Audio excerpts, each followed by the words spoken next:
Assalamualaikum warahmatullahi wabarakatuh. Halo warga Sukawedi, ketemu lagi dengan saya Haris Colex. Apa kabar? Semoga semuanya sehat ya dan dalam keadaan happy tentunya. Oke, ketemu lagi di Mencekam menceritakan email kamu. Langsung aja. Ini ceritanya ya. Jadi ada tetangga saya, kira-kira paruh baya lah ya. Bisa dikatakan ya nggak sebener-benernya sebatang kara sih, karena masih punya kakak sama adik kandung gitu. Dan beliau ini sebenarnya masih hidup satu atap juga, jadi masih tinggal serumah juga ya sama salah satu adiknya yang belum menikah gitu. Dan sebut aja beliau ini namanya Mang Oding ya. Mang Oding ini usianya ya kayak tadi bilang ya paruh baya, jadi sekitar 50 tahunan lah. Dan Mang Oding ini kerap jadi buah bibir ya, buah bibir ibu-ibu tetangga yang kadang nggak suka dengan beberapa sikap Mang Oding gitu. Dan perawakan Mang Oding itu kurus, tinggi, dengan mata yang lumayan cekung ya, bibir lebar coklat dan rambutnya seperti ijuk gitu. Dan pakaiannya itu serampangan banget lah kalau pakai pakaiannya. Nggak rapi gitu. Kadang juga bertelanjang dada, jadi kadang nggak pakai kaos gitu, pakai celana doang gitu. Dan satu-satunya pakaian yang bersih yang Mang Oding punya itu sarung, baju koko, sama peci gitu. Dan gak pernah ganti selama saya ketemu sholat di masjid gitu. Selalu itu aja, dan itu doang yang bersih mungkin ya. Dan pakaiannya tuh cuman itu aja gitu. Dan gak tahu kenapa ya, ibu-ibu di kampung itu gak suka sama Mang Oding gitu. Ya mungkin emang karena ada alasannya sih ya.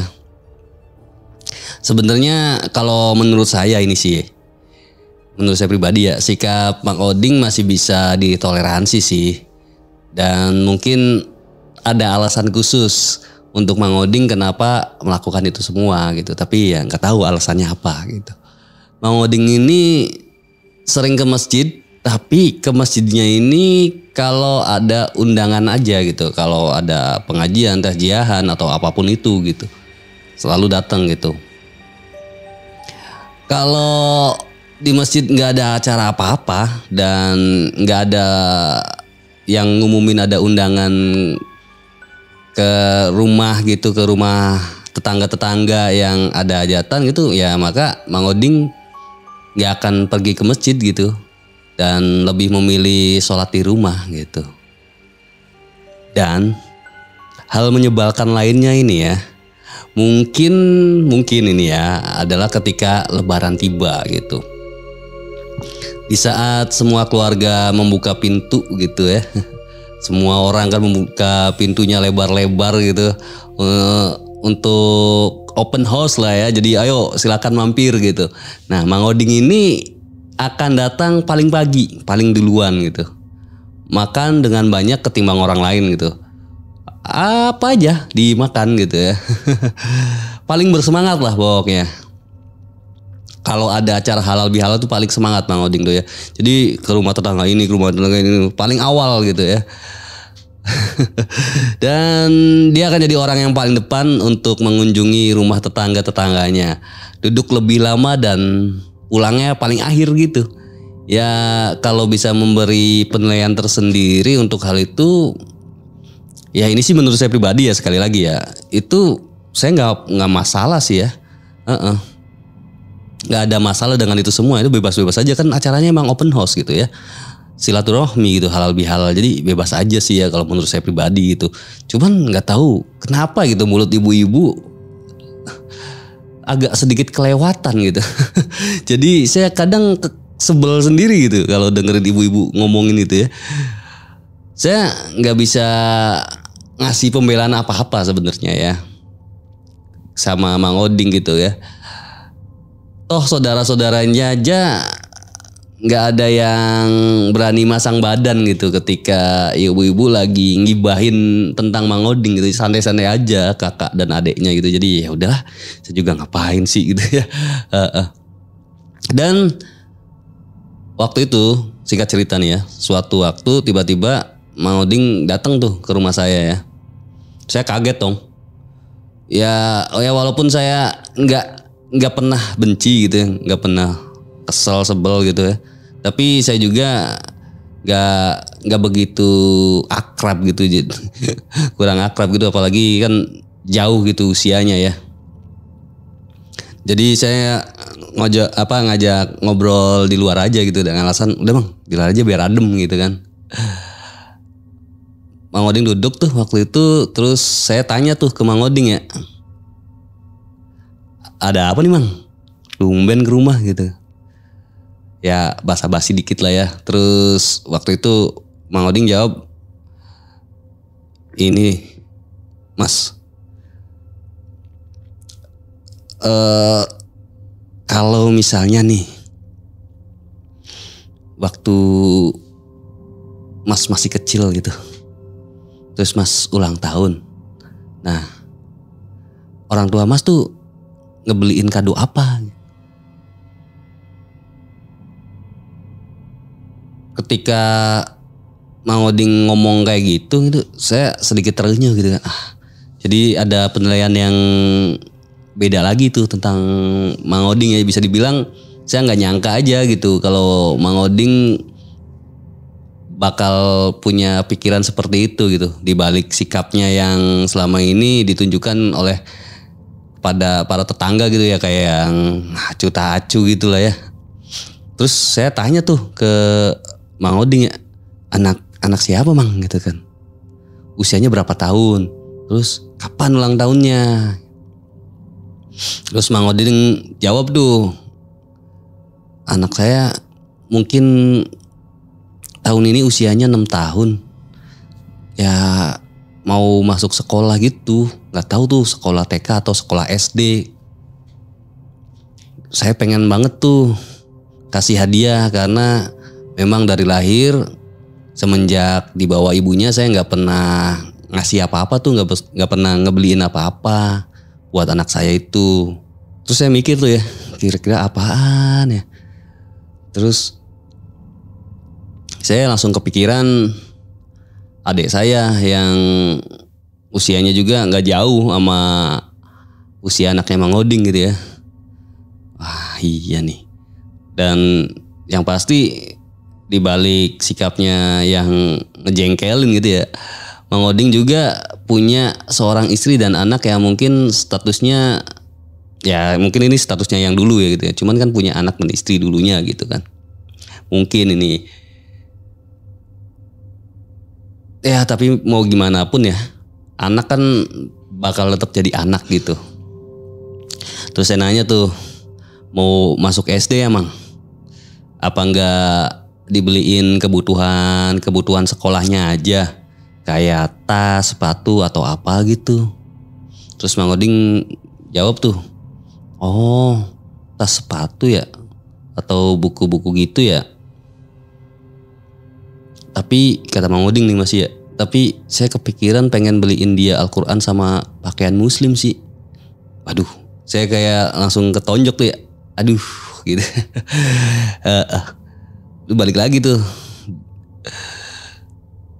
Ya saya lagi gak ngebandingin penilaian ibu-ibu kampung ya dengan Mang Oding yang lagi duduk di depan saya gitu.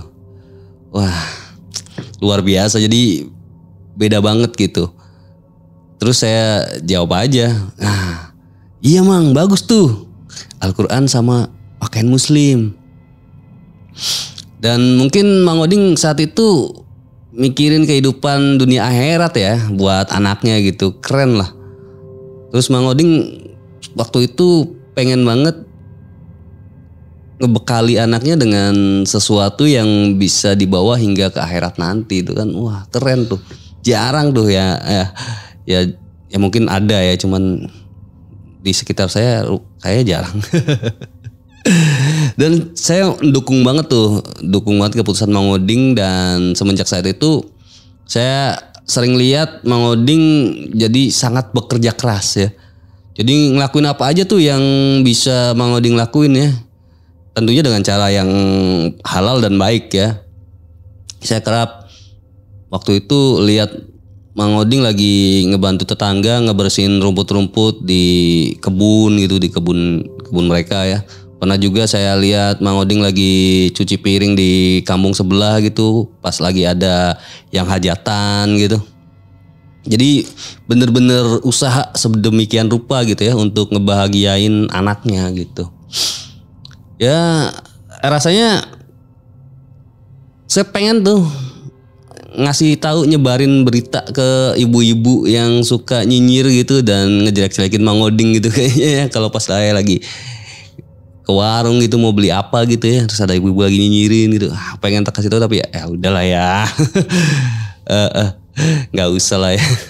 Kan sesungguhnya manusia tuh memang punya dua sisi gitu ya. Jadi yang terlihat dan yang nggak terlihat itu baik dan buruknya lah ya. Dan kalau memang ada karakter yang nggak kita sukai gitu ya dari seseorang, kan nggak serta-merta ngebuatnya menjadi selalu buruk gitu di hadapan kita ya.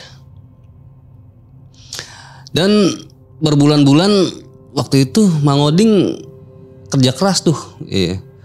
Masih ngelakuin kegiatan lah ya, cari kerja sebagai rasa tanggung jawab sebagai seorang ayah. Ya tetap juga melakukan kegiatan yang membuat ibu-ibu lain berdejak kesal juga masih gitu. Masih konsisten gitu ya. Bahkan masih makan makanan di tempat hajatan dengan sangat banyak gitu ya.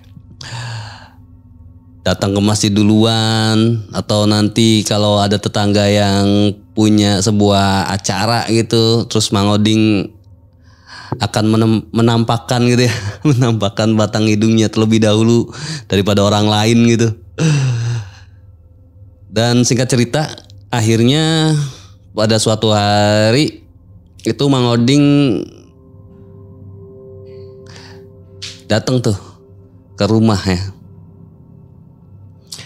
ngasih satu amplop putih tebal tuh. Saya lihat isinya ada beberapa lembar uang aneka pecahan gitu ya. Banyak lah ya, ada 50 ribuan, 10 ribuan, 5 ribuan, 2 ribuan gitu. Terus ya sambil senyum puas gitu, terus ngomong ke saya tuh, "Mas, nih uang yang udah saya kumpulin nih selama ini nih. Gimana? Sudah cukup belum buat beli Al-Quran sama pakaian muslimnya?" Terus saya ngitung tuh. Ya saya agak-agak sedih sih ngitung sambil nahan air mata lah ya. Saya ngangguk aja waktu itu. Terus ngomong ke Mang Oding ya, sorry. Terus saya ngangguk terus ngomong ke Mang Oding, kalau uang yang ada itu lebih dari cukup lah pokoknya. Ya padahal sih sama sekali jauh sih dari hitungan saya ya. Dan waktu itu saya lumayan cukup berharap waktu itu kalau Mang Oding tuh minta tolongnya ke saya gitu. Tolong dong beliin gitu lewat saya gitu. Jadi saya pikir kan bisa ngasih kebaikan terselubung gitu di dalam proses ini gitu nantinya. Dan ternyata bener aja gitu. Saya dikasih kesempatan gitu kan buat Mang Oding gitu. Dan Mang Oding nyerahin semua amplop itu ke saya gitu, minta tolong gitu.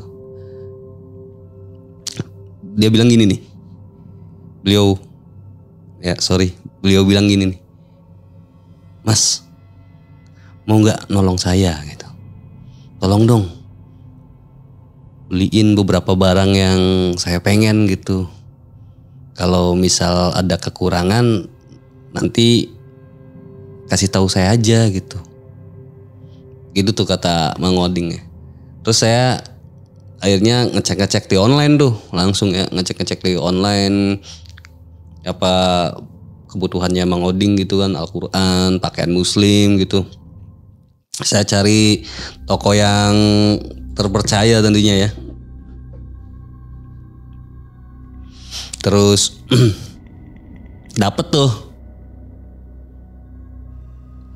dapet barang-barangnya. Terus saya juga beli kertas kadonya gitu, terus langsung saya bungkus tuh. Ya walaupun gini-gini juga saya bisa lah ya bungkus-bungkus kado sih kan, bisa lihat YouTube. Supaya seneng gitu, maksudnya anaknya tuh pas dikasih sama Mang Oding seneng gitu. Jadi udahlah, udah sekalian aja langsung saya bungkusin gitu, inisiatif saya waktu itu gitu kan. Terus pas selesai itu gitu, selesai bungkus-bungkus kado gitu kan, ya selang beberapa waktu setelah paketnya datang gitu, terus saya bungkusin kadonya, terus saya keluar rumah main santai gitu. Saya lihat Mang Oding lagi dorong gerobak gitu, dan gerobaknya isinya kalau nggak salah batu bata gitu ya. Dan waktu itu Mang Oding ceritanya lagi ngebantu Pak RT untuk ngebangun sesuatu lah ya, saya nggak tahu juga apa itu. Terus saya langsung ngelamain tangan tuh, manggil tuh, Mang Oding, udah nih, udah jadi kadonya gitu, udah ada nih. Bang Oding cuma ngode nanti gitu ya. Terus siangnya gitu pas orang-orang sibuk makan siang gitu ya, istirahat gitu ya di rumah Pak RT, terus Mang Oding malah ke rumah saya gitu. Ya wajahnya gak sabar gitu, berbinar-binar seneng gitu. Terus bagaimana Mas, uangnya kurang gak gitu.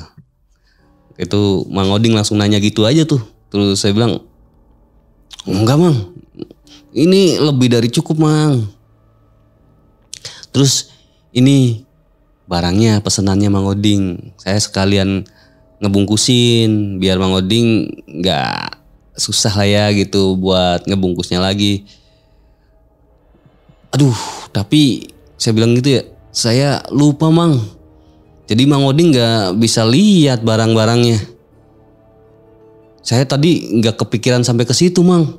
Jadi langsung main asal pesan terus beli kertas kado terus dibungkusin gitu. Aduh, saya jadi nggak enak Mang. Saya ngomong gitu tuh. Tapi kata Mang Oding bilang, nggak apa-apa. Saya percaya kok Mas gitu. Waduh, ya saya sedikit bersyukur tapi masih tetap nggak enak sih ya. Aduh, kadang inisiatif saya terlalu ini gitu ya. Terus ya Mang Oding bilang makasih, terus amit gitu kan ya. Ya saya sedikit merasa plong, lega gitu ya. Dan beberapa hari kemudian setelah itu Mang Oding balik lagi tuh ke rumah saya tuh. Saya agak-agak kaget sih, lihat wajahnya agak-agak kusut, terus agak sedih gitu ya. Terus saya nanya, kenapa Mang? Mang Oding jelasin tuh, katanya ibunya anak-anak gak suka dikasih hadiah seperti itu.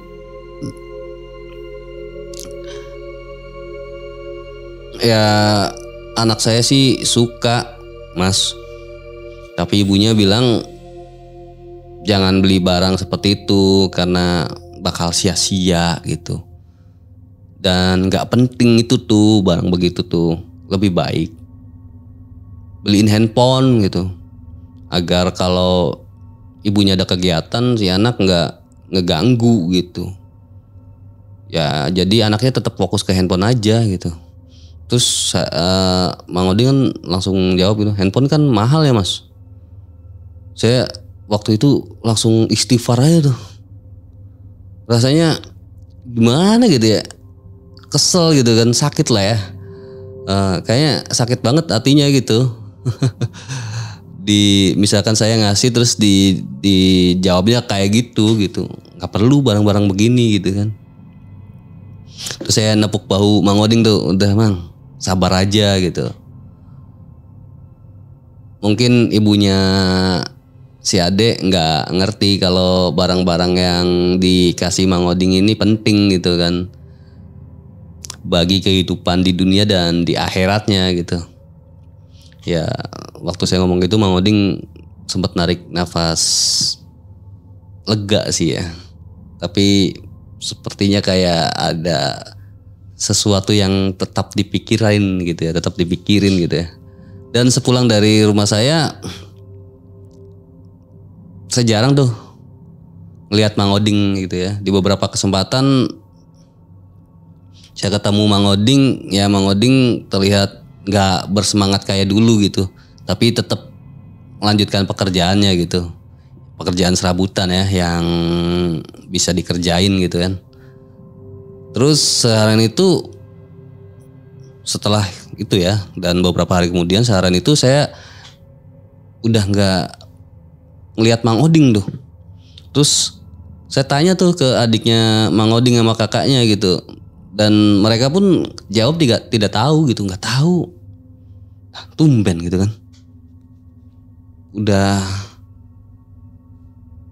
nggak pernah kelihatan gitu. Terus waktu itu bapak saya tuh pengen minta tolong gitu ke Mang Oding buat ngebantu di kebun gitu. Ditunggu-tunggu sampai 2 hari nggak juga ketemu gitu. Terus saya mulai nyari tahu nih ya ke tetangga-tetangga yang biasa pakai jasanya Mang Oding gitu, ke pemilik sayur yang rumahnya paling ujung gitu kan. Katanya Mang Oding terakhir terlihat sedang memanjat pohon kelapa di kebun Pak Sanchez gitu.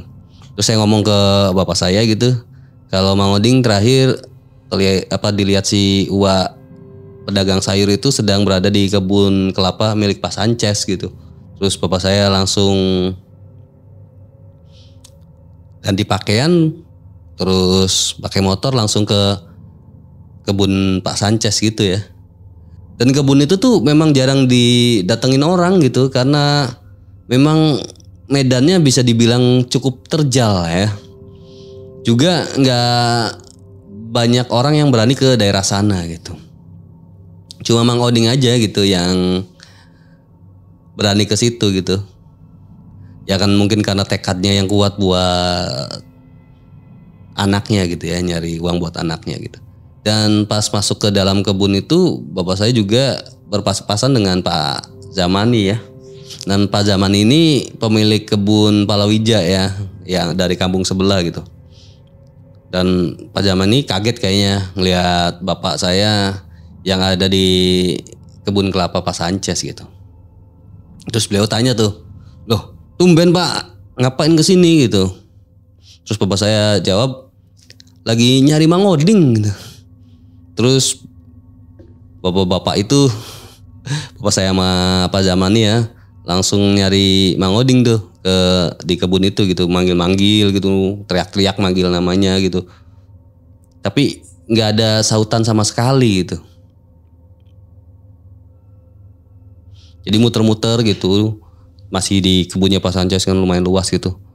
Dari pohon kelapa satu ke pohon kelapa yang lain gitu. Terus di sebuah pohon kelapa di sekitarnya itu udah banyak kelapa yang berjatuhan gitu, dan terlihat ada bungkusan seperti bungkusan kertas nasi gitu. Nah, ini nih kayaknya, ini kayaknya bekal nasinya Mang Oding nih. Terus Pak Zamani sama bapak saya pun langsung berpikiran bahwa mungkin nggak jauh dari sekitar sini nih Mang Oding nih gitu kan. Tapi saat itu ada sesuatu yang bikin terkejut gitu, bikin kaget lah ya. Ketika di bagian turunan yang agak bawah gitu, Pak Zamani dan bapak saya melihat Mang Oding tengah tertidur dalam keadaan terlungkup gitu.